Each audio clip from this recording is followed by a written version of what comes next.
फितरत थी सदा से बेवफाई है दिल, कोई बताए तो जरा रस्म उल्फत है या सजा, रस्म उल्फत है या सजा। You know what? मुझे तो अफसोस हो रहा है कि मैं तुम्हारी खातिर अपने पेरेंट्स से उलझ रही थी। अच्छा हुआ जो मुझे तुम्हारे इस असली रूप का पता चल गया।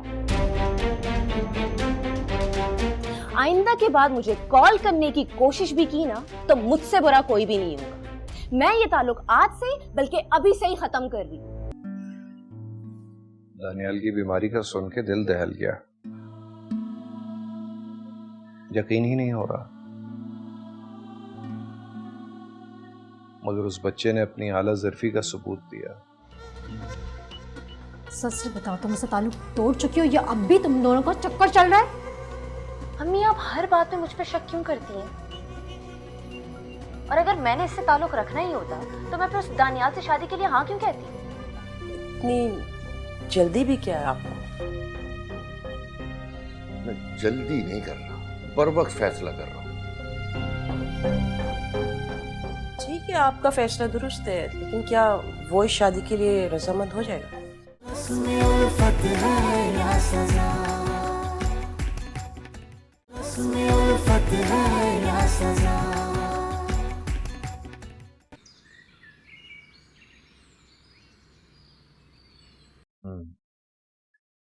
कह तो तुम ठीक रही हो। अगर वक्त गुजर गया और उस आवारा लड़के ने हमारी नवीन को बरगला लिया तो बहुत बड़ा मसला हो जाएगा। बेहतर है कि हम उसके लिए कोई अच्छा रिश्ता ढूंढ लें। खैर इसीलिए मैंने आपा को फोन किया था। क्या कह रही थी वो यही कह रही थी कि जलसदल नवीन के लिए कोई रिश्ता देखकर बताएंगी। क्या ही अच्छा होता अगर दानियाल और नवीन की शादी हो जाती।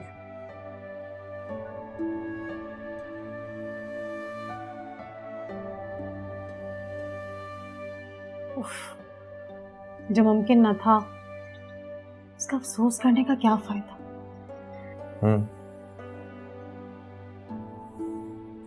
तुमने कभी अहमद साहब के लड़के के बारे में सोचा?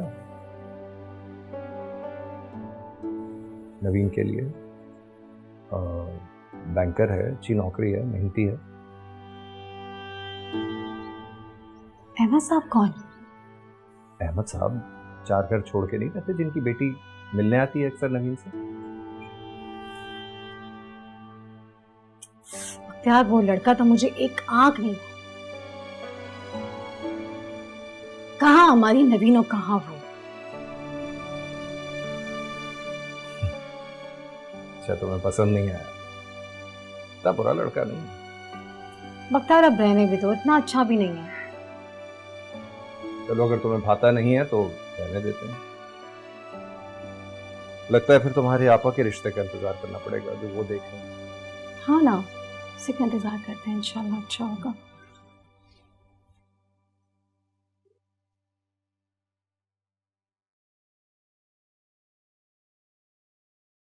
वहाब साहब, मेरा नाम बख्तियार है, मैं आपकी कंपनी का एक इन्वेस्टर हूँ। जी जी बख्तियार साहब फरमाइए। कुछ अर्सा पहले मैंने आपसे राब्ता किया था। आप एक प्रोजेक्ट शुरू कर रहे थे और मैं उसमें इन्वेस्ट करना चाह रहा था, लेकिन आपने मना कर दिया था। जी बख्तियार साहब, मैंने सिर्फ आपको नहीं बाकी इन्वेस्टर को भी मना कर दिया था। मुझे कुछ खदशात थे उस प्रोजेक्ट के बारे में। जी, मुझे खबर मिली थी ऐसी ही। मेरी इत्तलात के मुताबिक आप उस प्रोजेक्ट को दोबारा से शुरू कर रहे हैं। मैं फिर से अपनी पेशकश आपके सामने रखना चाहता हूँ उसमें इन्वेस्ट करने की। अगर मुमकिन हो तो क्या हम मुलाकात कर सकते हैं आपके दफ्तर में या कहीं और? ठीक है बख्तियार साहब, कल दोपहर में किसी वक्त ऑफिस आ जाए। बहुत शुक्रिया, मैं राब्ता करूंगा आपसे आने से पहले।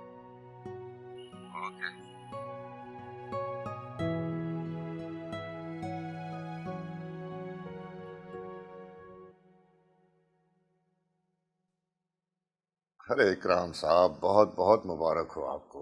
आखिर आप दादा बन ही गए। अल्लाह आपको ऐसी हजारों खुशियां नसीब करे। आप बताएं, हमें कब मौका दे रहे हैं मुबारकबाद देने का? आप कब दादा बनने जा रहे हैं? अरे इकराम साहब, दादा तो मैं उस वक्त बनूंगा जब अर्दम की शादी होगी। हाँ, वैसे मैं सोच रहा हूँ उसकी शादी के बारे में। वहाब साहब, बेटे की शादी कराने का सोच रहे हैं ना, तो इस हवाले से मेरी एक बात गिरह बांध लें। जी जी। अपनी बहू का इंतखाब जी जी। किसी ऐसे घराने से कीजिएगा जो हैसियत में आपके घर से कम हो।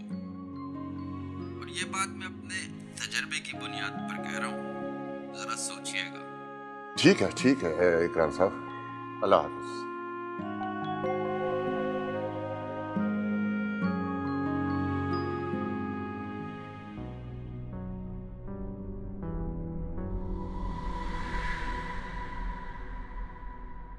वहाब साहब, बेटे की शादी कराने का सोच रहे हैं ना, तो इस हवाले से मेरी एक बात गिरह बांध लें।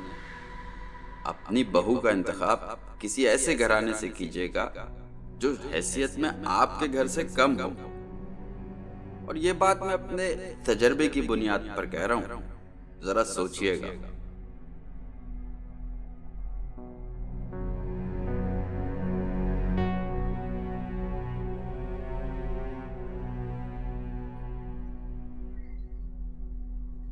क्या सोच रहे? अरे कुछ नहीं, वो बस इकराम साहब का फोन आया था तो उन्हीं की बात पे गौर कर रहा था मैं। बेटे की शादी के बारे में सोच रहे हैं या बस ऐसे ही ख्याल आया था? अरे मैं ख्यालों की नहीं, फैसले की बुनियाद पे बात करता हूँ। हाँ ठीक है, वो राशिदा है ना मेरी दोस्त, उसकी भतीजी ठीक रहेगी, बहुत मुनासिब रहेगी। इस्लामाबाद से आ रहे हैं ना वो लोग, मैं बात करती हूँ उनसे। लेकिन राशिदा की भतीजी क्यों? लेकिन क्यों नहीं? अरे क्या खराबी है उनमें?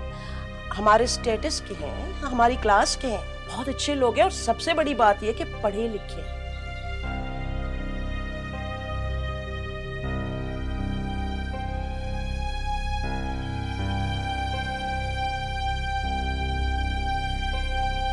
नहीं, आप जवाब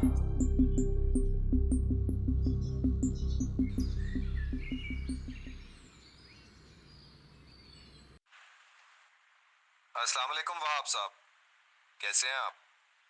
वालेकुम अस्सलाम, मैं बिल्कुल ठीक हूँ। आप कैसे हैं बख्तियार साहब? मैं भी ठीक हूँ। वहाब साहब, मैं जिस प्रोजेक्ट के सिलसिले में 2 दिन पहले आपसे मिला था, उसी के लिए आपसे दोबारा मिलना चाहता हूँ। हाँ तो ठीक है, आप किसी वक्त भी तशरीफ ले आए। बहुत शुक्रिया। मैं इंशाल्लाह 11 बजे तक आपके पास पहुंच जाऊंगा। ठीक है, ओके।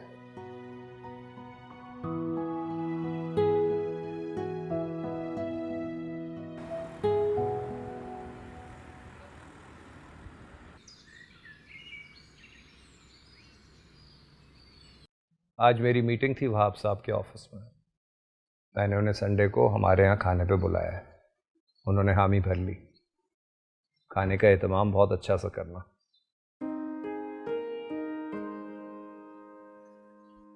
आप इतने सालों से इनके साथ काम कर रहे हैं, आज से पहले आपने उन्हें खाने पे तो नहीं बुलाया? आपकी एक आदत मुझे बहुत अच्छी लगती है,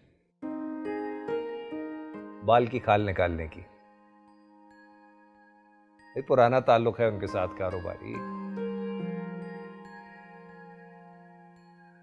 अंडरस्टैंडिंग भी अच्छी है। मैंने सोचा बुला लेते हैं। अच्छा सलीमा, ये बताओ, तुम्हारी आपा ने कुछ बताया उस रिश्ते के बारे में? हाँ, जाई थी आपा। जिस लड़के के लिए उन्होंने बात की थी रिश्ते के लिए,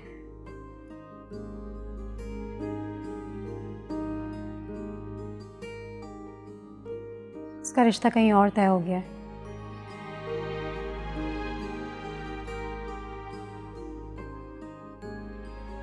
तो यार मुझे तो लगता है हमारी बेटियों की किस्मत ही खराब है। ऐसे नहीं कहते। होता वही है जो कुदरत को मंजूर हो। अल्लाह ताला ने नवीन के नसीब में कुछ बेहतर लिखा होगा।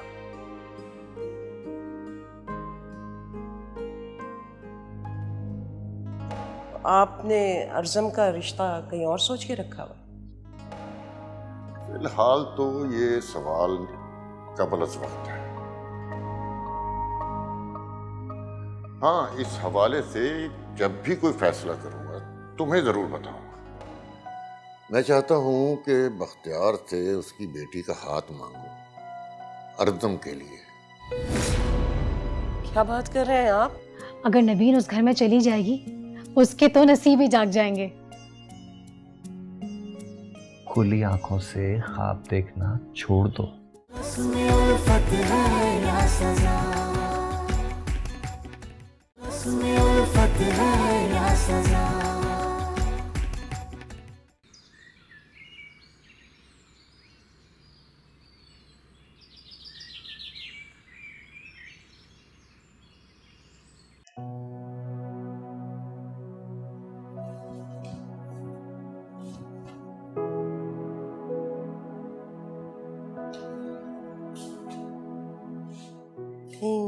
कहीं जा रहे हैं आप? हाँ, एक दोस्त से मिलने जा रहा हूं। अच्छा, आपने मेरी बात का जवाब नहीं दिया। कौन सी बात? वही राशिदा की भतीजी के बारे में मैंने आपको बताया था। कुछ बातें जवाब तलब नहीं होती। आपने अर्जम का रिश्ता कहीं और सोच के रखा हुआ? फिलहाल तो ये सवाल कबल अज़ वक्त है। हाँ, इस हवाले से जब भी कोई फैसला करूंगा तुम्हें जरूर बताऊंगा। अच्छा, मैं अब चलता हूं। और हाँ, लंच पे मेरा इंतजार ना करना है। ठीक है।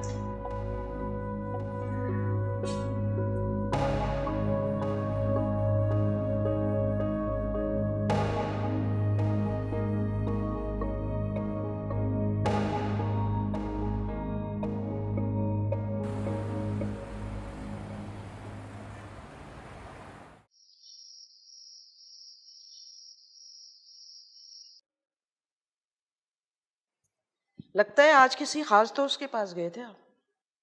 हाँ, एक कारोबारी दोस्त है, बख्तियार नाम है उसका। मेरा कारोबारी शरीक है।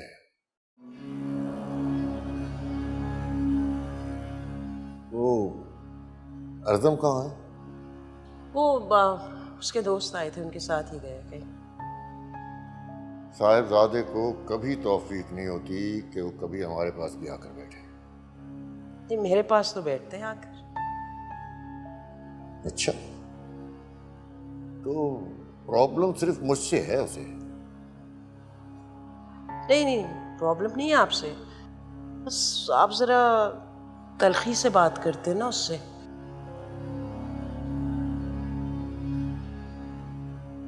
देखिए, वो बच्चा नहीं रहा, बड़ा हो गया।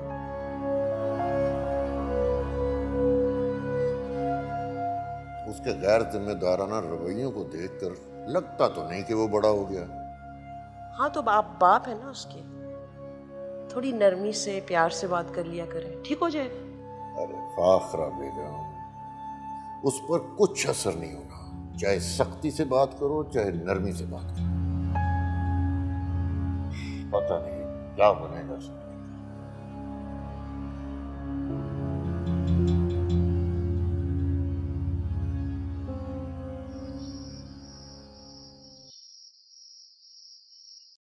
बख्तियार की एक बेटी है, बहुत अच्छी, खूबसूरत, सलीकामंद। मुझे तो बहुत अच्छी लगी। तो मैं चाहता हूं कि बख्तियार से उसकी बेटी का हाथ मांगो अर्जम के लिए। क्या बात कर रहे हैं आप? उनका क्लास डिफरेंस देखा है आपने? उनका स्टेटस देखा है हमसे कितना कम है? और याद रखिए, शादी ब्याह के मामले में घरानों का हम पल्ला होना बहुत जरूरी होता है। अगर आप ये बेजोड़ रिश्ते के बारे में सोच रहे हैं ना तो मत सोचें। मैं क्या चाहता हूं ये मैंने तुम्हें सिर्फ बताया है, राय नहीं मांगी है। वहाब जो भी फैसला करता है ना, बहुत सोच समझ कर करता है। और अपने हर फैसले पे नाज करना कभी कभार गैर दानिशमंदाना होता है। और हम जिस सोसाइटी में रहते हैं वहाँ पर शादी ब्याह के मामले में जब सोचते हैं तो स्टेटस तो एक ही होना चाहिए ना, क्लास भी एक ही होनी चाहिए। मैं जानता हूं सोसाइटी से ज्यादा तुम्हें अपनी सहेलियों की फिक्र है कि वो कहीं तुम्हारा मजाक ना उड़ाए। और मेरी दोस्तें भी इसी सोसाइटी से। अच्छा, अर्जुन के रिश्ते को तुम सोसाइटी की बजाय मेरे नुक्ते निगाह से देखो। और हमारी ये सोसाइटी आपके नुक्ते निगाह के कायल नहीं हो सकती। नहीं हो सकती तो ना हो। जो लोग दूसरों के डर से फैसला करते हैं उनमें खुद इज़्मादी नहीं होती। मुझे अपने आप पर भरोसा भी है और एतमाद भी।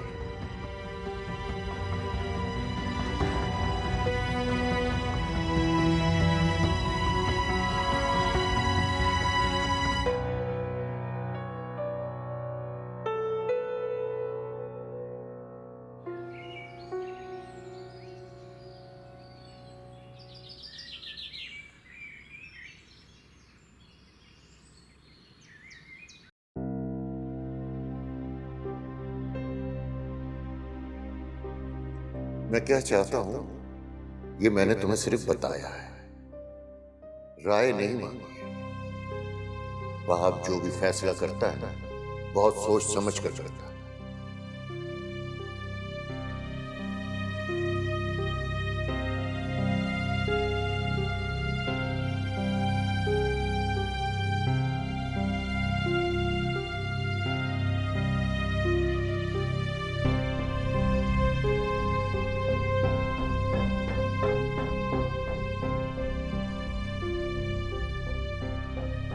क्या बात है, कुछ टेंशन में नजर आ रही हो?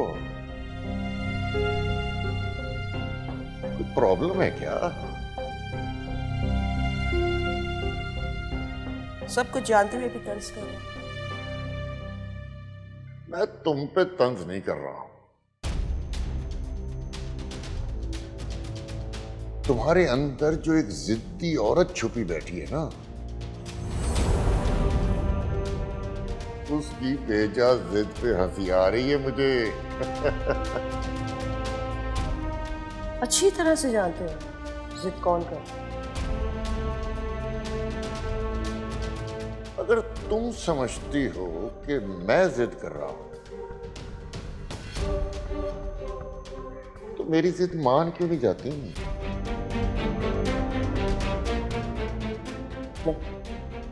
मैं किसी कीमत पे आपकी जिद नहीं मानती।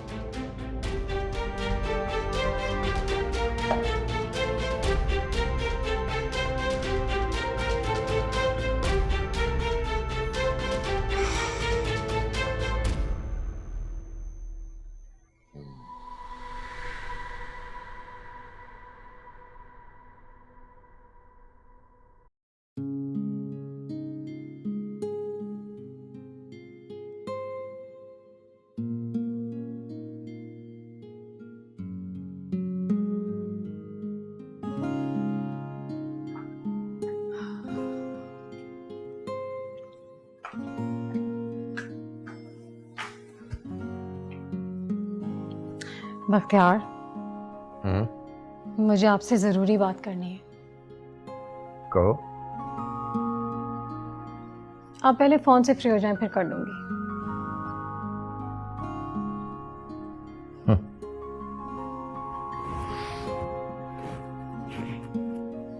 जी।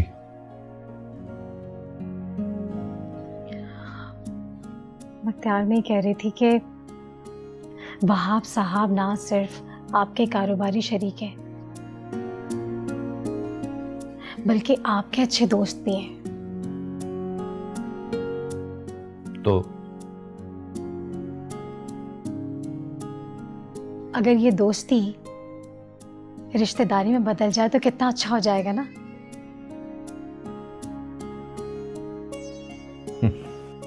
सलीमा, तुम कभी कभी इतनी मासूमाना बातें करती हो कि मैं हैरान हो जाता हूं।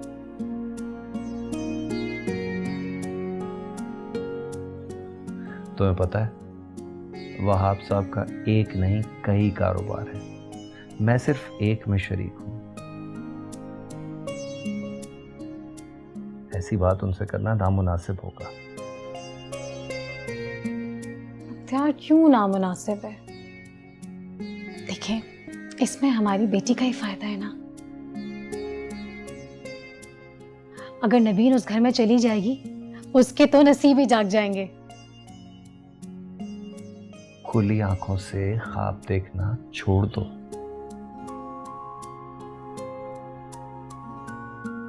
तुम्हारे इस ख्वाब की ताबीर नामुमकिन है। बहुत फर्क है हमारी हैसियत में।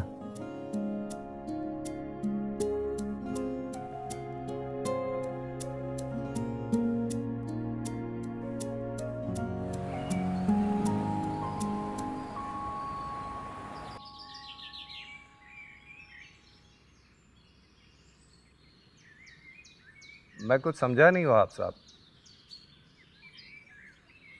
अरे भाई, मैं आपकी बेटी को अपने घर की बहू बनाना चाहता हूँ। क्या ये क्या कह रहे हैं आप वहाब साहब? कहाँ आप और कहाँ हम? आप शहर के इतने बड़े बिजनेसमैन हैं और मैं तो आपका एक छोटा सा इन्वेस्टर हूँ।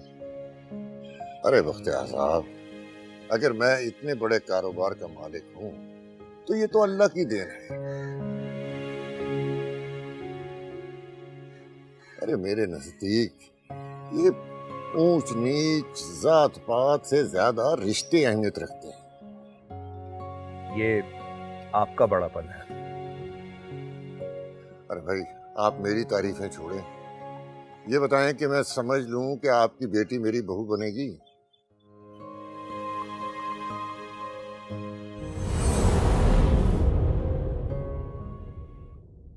उसमें उल्फत है या सजा, उसमें उल्फत है या सजा। क्या बात है, बड़े खुश नजर आ रहे हैं। तुम्हारे दिल की मुराद पूरी हो गई। मैंने बख्तियार की बेटी को इस घर की बहू बनाने के लिए बख्तियार से बात तय कर ली है। क्या? बख्तियार की बेटी? हमें उसकी खुशी का ख्याल रखना होगा। औलाद को माँ बाप की खुशियों का एहतराम नहीं करना चाहिए। इतवार को वहाब साहब के घर वाले आ रहे हैं रिश्ता तय करने के लिए।